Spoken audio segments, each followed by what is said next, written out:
ఓం సమర్థ సద్గురు సాయినాథ్ మహారాజ్కి జై. ఓం సాయిరామ్. మన బాబా కుటుంబ సభ్యులందరికీ నమస్తే అండి.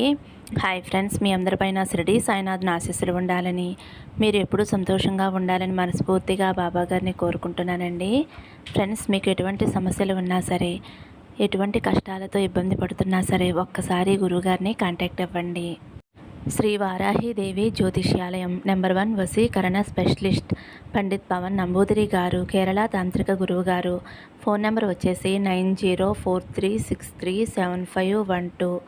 మీకు ఎటువంటి సమస్య ఉన్నా సరే, విద్య, ఉద్యోగం, వ్యాపారం, పెళ్ళి, భార్యాభర్తల మధ్య గొడవలు, అత్తాకోడల మధ్య గొడవలు, ప్రేమించి మోసపోవటం, ఆర్థిక సమస్యలు, ఇలా ఎటువంటి సమస్య ఉన్నా సరే ఆ సమస్యకు తగిన పూజలు చేసి గురువుగారు 24 గంటల్లో పరిష్కారం చూపిస్తారండి. రీసెంట్గా అయితే మా రిలేటివ్స్లో ఒకరు ఆర్థికంగా చాలా ఇబ్బందులు పడుతున్నారండి. వారైతే గురువుగారికి చూపించుకున్న తర్వాత వారి ఆర్థిక సమస్యలు అనేవి తొలగిపోయాయండి. కాబట్టి మీరు కూడా నమ్మకంతో ఒక్కసారి గురువుగారిని కాంటాక్ట్ అవ్వండి. ఇంక ఈరోజు వీడియోలోకి వెళ్ళిపోదాము. మన బాబాగారు సందేశం అండి. మన బాబాగారు అయితే ఈరోజు మన ముందుకి బంగారపు పాత్ర, అలాగే వెండి పాత్ర మన ముందుకు తీసుకువచ్చారండి. మీరైతే బాబాగారిని స్మరిస్తూ ఒక పాత్ర తాకండి. మీకు రాబోయే అదృష్టం గురించి, ఎటువంటి శుభవార్త వినబోతున్నారో బాబాగారి మాటల్లోనే తెలుసుకోండి ఫ్రెండ్స్. చిన్న రిక్వెస్ట్ అండి, మన వీడియోస్కి అయితే ఒక చిన్న లైక్ ఇవ్వండి. ఫస్ట్ టైం చూసేవారైతే మన బాబా భక్తి ఛానల్ తప్పకుండా సబ్స్క్రైబ్ చేసుకోండి ఫ్రెండ్స్. ఇంక వీడియోలోకి వెళ్ళిపోదాము.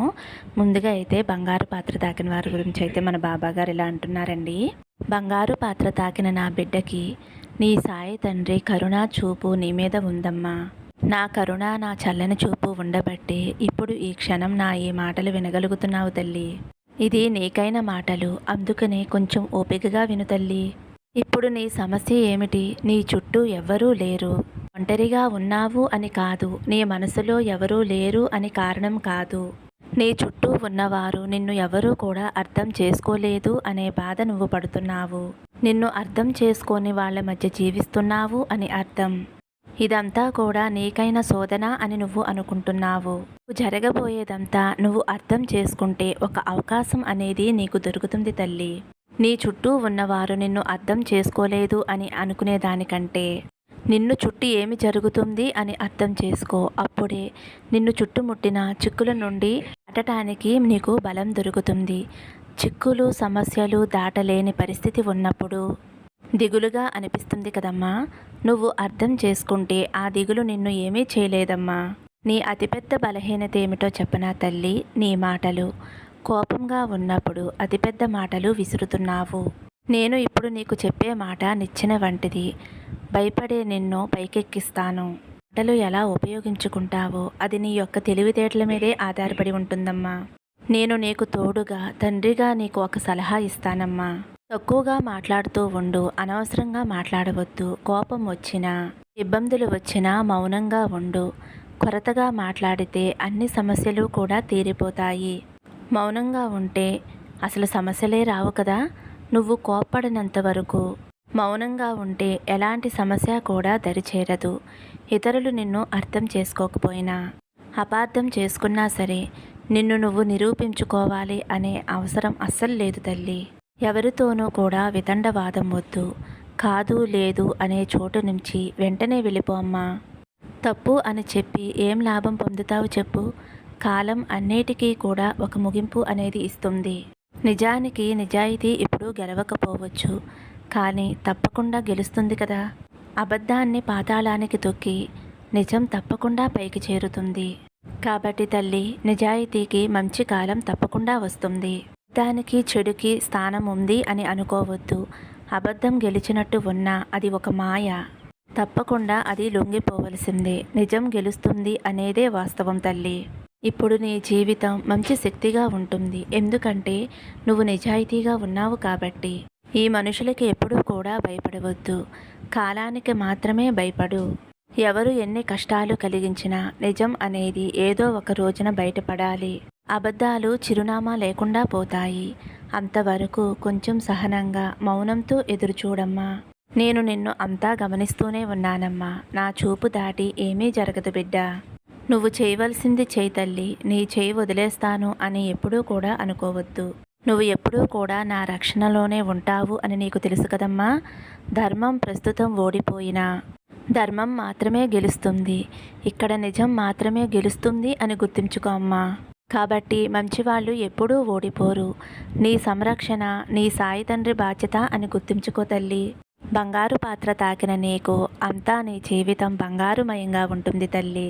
వరకు ఎలా ఉన్నా రాబోయే రోజులంతా కూడా నీ జీవితం బంగారుమయంగా ఉంటుందమ్మా. కాబట్టి ఎలాంటి అనుమానం లేకుండా ధైర్యంగా ప్రశాంతంగా ఉండు తల్లి. నీ సాయి తండ్రి అనుగ్రహం నీకు ఎప్పుడూ ఉంటుందమ్మా అని అయితే మన బాబాగారు బంగారు పాత్ర తాకిన వారి గురించి అయితే ఇలా చెబుతున్నారండి. ఇప్పుడు వెండి పాత్ర. తల్లి, ఈరోజు నువ్వు వెండి పాత్ర తాకావు. నీ కోరిక తీరుతుందో లేదో, ఆలస్యం అవుతుందో అని కంగారు పడుతూ ఎదురు చూస్తున్నావు కదమ్మా. నీ యొక్క ఆశ తీరలేదు అని ఎదురు చూస్తూ ఉన్నావు. నీ కోసం ఈ బాబా ఏమీ చేయలేదు అని అనుకుంటూ ఉన్నావు కదమ్మా. కానీ నేను ఎప్పుడూ కూడా వేడుక చేస్తూ ఉంటాను అని ఎప్పుడూ అనుకోవద్దు. జీవితంలో ఏది మంచి చేస్తే నీకు ఆనందం దొరుకుతుంది అది చేస్తూ ఉంటాను. మనసుకి ఆనందం కలిగేలా అంతులేని వరాలను కలిగి జవిరి మరీ ఇస్తాను. నీ ఆయుష్ ఉన్నంత వరకు నీ సాయి తండ్రి నీతోనే ఉంటాడు అని గుర్తుంచుకో తల్లి. నీ బాబా ఎక్కడికి వెళ్ళలేదమ్మా. నీకు మంచి దారి చూపుతూ మంచి చెడులను చూపిస్తూ అన్నిటినీ సందేశాల ద్వారా తెలియచేస్తూ నీ పరిస్థితులన్నిటినీ మారుస్తూ ఎప్పుడూ కూడా నీతోనే ఉంటున్నానమ్మా. అన్నిటినీ కూడా ఓపికగా ఎదురు చూస్తూ ఉండు. అతి త్వరలో ఆనందంగా సంతోషంగా జీవించబోతున్నావు. నీకోసమైన మార్పు తప్పకుండా నీ జీవితంలో నిన్ను వెతుక్కుంటూ వస్తుందమ్మా. అన్ని విషయాలు నీకు అనుకూలంగా జరుగుతాయి. ఓపికగా ఉండాలి అంతే. కంగారు పడితే ఏమీ జరగదమ్మా. నీ గురించి ఎవరైనా తప్పుగా నిర్ణయం తీసుకుంటే దాని గురించి నువ్వు ఎక్కువగా నిరుత్సాహపడవద్దు. నిరుత్సాహపడిపోతే దాని తర్వాత ఏమి చెయ్యాలో నీకు అర్థం కాదు. నీ కోసం నీ ఆశ తీర్చడం కోసం నువ్వు అనుకున్న ఆ పనులను ఆరంభిస్తూ ఉంటాను. అన్ని సందర్భాలలో అందరినీ కూడా నమ్మవద్దమ్మా. నీ చుట్టూ ఉన్న వాళ్ళతోటి చాలా జాగ్రత్తగా ఉండు తల్లి. అందరూ చెయ్యి వదిలేసినా కానీ నీ సాయి తండ్రి మాత్రం ఎట్టి పరిస్థితుల్లోనూ చెయ్యి వదలడమ్మా. నీ కష్టాన్నంతా కూడా నా పాదాల దగ్గర పెట్టి నీ భవిష్యత్తుని నా సాయి తండ్రి నిర్ణయిస్తాడు అని ప్రశాంతంగా ఉండమ్మా. దేనికోసం కూడా నువ్వు ఆవేశపడకుండా ఆతృతపడకుండా ఉండు. గెలుపు నీకు తప్పకుండా చేరుతుంది. ఎందువల్లంటే నీ సాయి తండ్రి మీద నమ్మకంగా ఉన్నావు కాబట్టి. ఆ నమ్మకం నిన్ను గెలిపించేలా నేను చేస్తాను. నువ్వు మనస్ఫూర్తిగా ఒకరికి అన్నదానం చేస్తే జీవితాంతం నీకు ఆ భగవంతుడు సిరి సంపదలకి లోటు లేకుండా చేస్తాడమ్మా. వీలైనంత వరకు ఆకలి అన్నవారికి అన్నం పెడుతూ ఉండు తల్లి. ఎవరైతే వద్దు అని అనుకుంటారో వాళ్ళు నీ గురించి తెలుసుకుని తప్పకుండా నీ వద్దకు వస్తారమ్మా. నువ్వేంటో నీ మంచితనం ఏమిటో నాకు తెలుసు కదమ్మా. నిన్ను అర్థం చేసుకునే వాళ్ళు అస్సలు నీకు వద్దు తల్లి.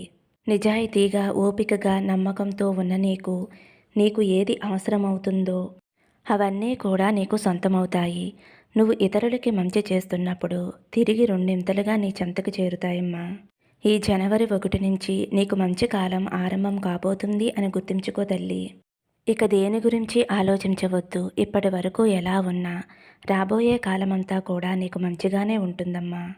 ఇక డబ్బు పరంగా కానీ ఆస్తి పరంగా కానీ రాబోయే కాలం నీకు అనుకూలిస్తుంది. కొంచెం నువ్వు చేసే పనుల్లో జాగ్రత్తగా మెలకువ తెలుసుకుని అడుగు వేశావు అంటే తప్పకుండా నువ్వు అనుకున్న దానిలో విజయం సాధిస్తావమ్మా. దీనికి మించి నీ సాయి తండ్రి ఆశీర్వాదం నీకు ఎప్పుడూ ఉంటుంది కదమ్మా. నీ సాయి తండ్రి అండగా ఉండగా నీకు భయమెందుకమ్మా. ధైర్యంగా సంతోషంగా ఉండు. సర్వే జనా సుఖినో భవంతు. సమస్తం సద్గురు సాయినాథార్పణమస్తు. శుభం భవతు. జై సాయిరామ్.